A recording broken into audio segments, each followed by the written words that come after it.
You have a story to tell. You can feel it, right? Just bubbling under the surface, but when you finally sit down to write, the page is just blindingly blank. The cursor is just blinking on your screen, and then there's that loud, nagging voice in your head saying, all the good ideas are already taken. Well, what if I told you that that voice is a complete liar? What if I gave you a toolkit of simple, practical techniques that could turn you into an idea-generating machine, starting right now?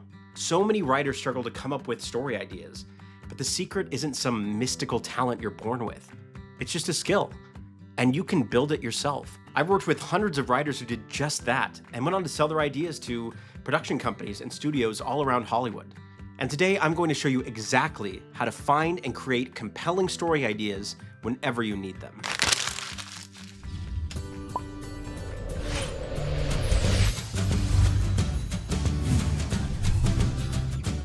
So what's cooking, my fellow plot heads? First things first, let's dismantle the biggest lie writers tell themselves, the myth of the original idea. Because let's be real, true original ideas are so rare, they might as well be unicorns. See, creativity isn't about making something from nothing. It's about connecting existing things in new and exciting ways. Think about your favorite stories, like Star Wars. Star Wars is just a classic hero's journey blended with a samurai film, set in space. Westworld, on the other hand, is a Western mashed up with a high-concept sci-fi thriller. They didn't invent new genres, they just remixed old ones. You see, that isn't cheating. It's literally how creativity works. Your brain is a connection machine. It's built to see patterns and link different concepts. Our goal isn't to wait for some divine lightning bolt of inspiration. It's to intentionally force our brains to build new bridges between ideas it's never connected before. So let's just take the pressure off. Give yourself permission to be unoriginal. Let's stop trying to find an idea and start building one. This first technique is the most direct way to put that new mindset into practice.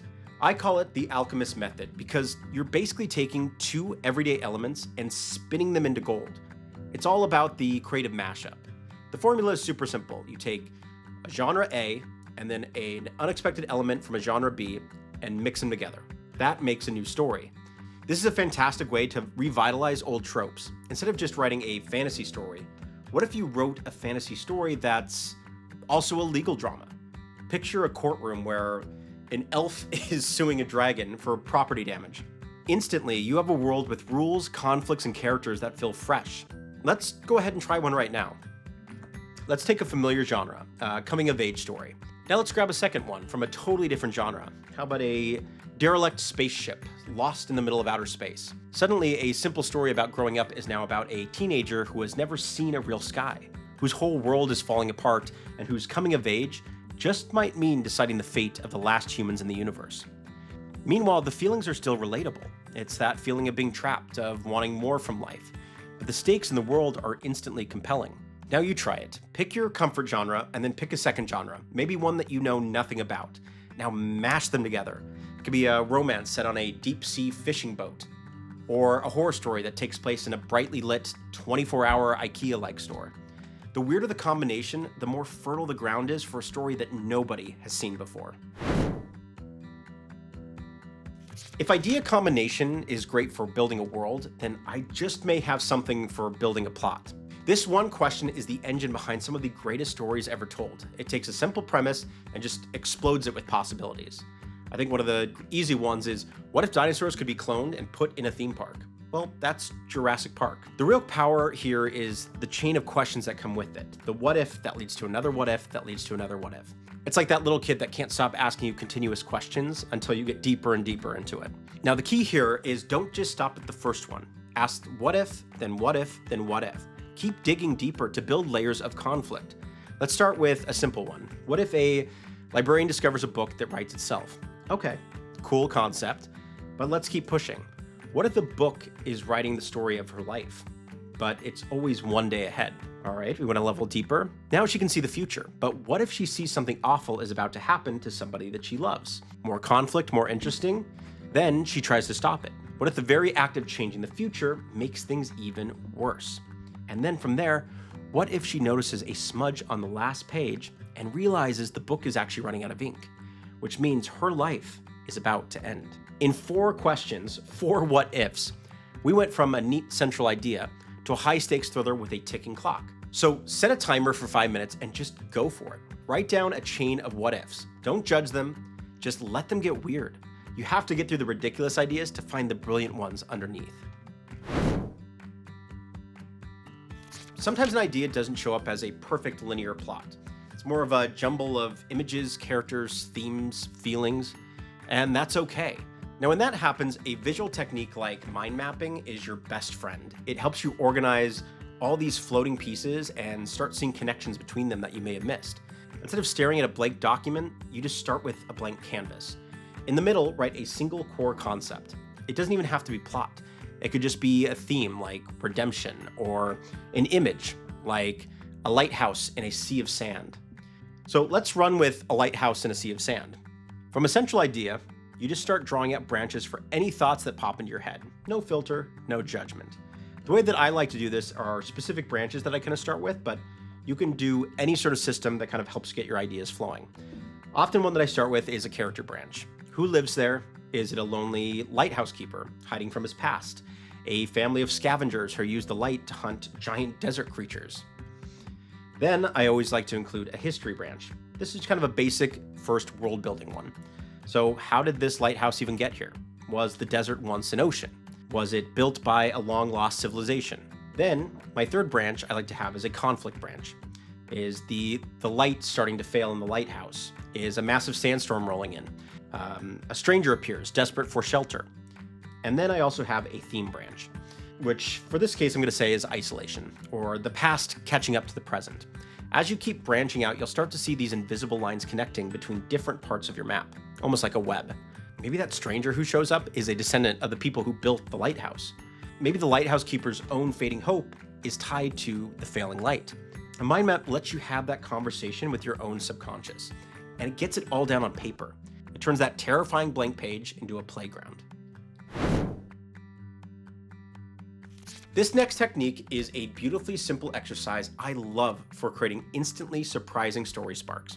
Some people call it semantic intuition, which is just a fancy way of saying you're mashing unrelated words together to kind of see what happens. So here's kind of how it works though. You just need to get 2 columns of words. In the first, list concrete things, objects, characters, jobs.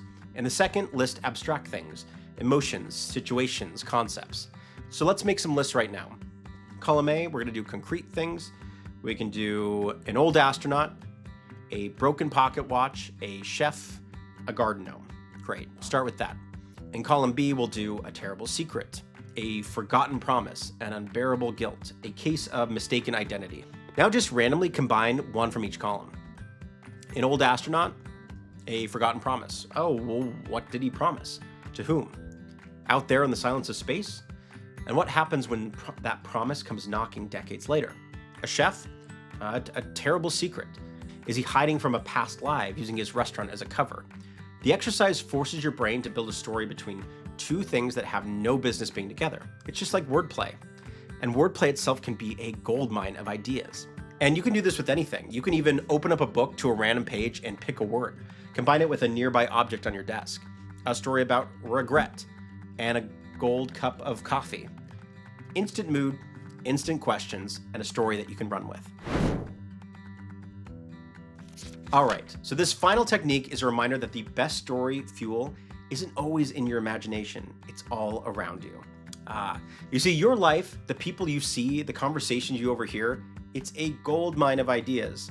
You just have to learn how to pay attention. The exercise is pretty simple. Just go somewhere public. It could be a coffee shop, a park, the bus. Just pick one person and just watch them for a little bit. Now, that sounds a little weird, but do not, and I repeat, do not be creepy about it. Obviously, just observe a little bit. Then open a notebook and answer 4 questions about them. 1, what are they pretending to do? Sure, they're drinking coffee, but what are they really doing? Are they waiting for someone who's never going to show up? Are they screwing up the courage to text their boss they quit? Are they secretly listening to an argument at the next table? What is the one thing they want most in this moment? It doesn't have to be some grand life ambition. Maybe it's just for the barista to finally call their name. Maybe it's just 5 minutes of peace. Give them a desire. Now 3, What is the one thing they are terrified of? What's their deepest fear? Is it being found out, being forgotten, or maybe becoming just like their parents? Now, lastly, I do what is a secret they've never told anyone? And it can be something small and embarrassing, or it can be something huge and life-changing. Now, by answering those 4 questions, you've now built a character. You've given them a public mask, a private want, an internal conflict, and a hidden past. The most compelling fiction always has that kernel of truth in it. And this exercise grounds your imagination in the endlessly fascinating reality of being human. But remember, don't be creepy. So there you go, 5 powerful techniques for your story generating toolkit. From combining genres with the Alchemist method to finding characters at a coffee shop. That voice in your head, the one that says you have no ideas, it's a liar. Once again, it's a liar. You are absolutely surrounded by ideas. They're both in you and all around you. Creativity isn't some passive act waiting for inspiration to strike. It's the active process of connecting, questioning, and building. So here's my challenge to you. Pick one of these techniques, just one, and try it for 10 minutes. Then take the most interesting spark you come up with and post it in the comments below. I want to see the world you build, the questions you ask, the characters that you create. If this was helpful, be sure to subscribe for more videos on how to take that spark and turn it into a full story. Now stop waiting for an idea and go build one. And once again, I'm Brian, this is Plot Luck. And if you've ever loved a story, felt let down by one, or dreamed of telling your own, pull up a chair, hit subscribe, and let's stir the plot together. That's a wrap.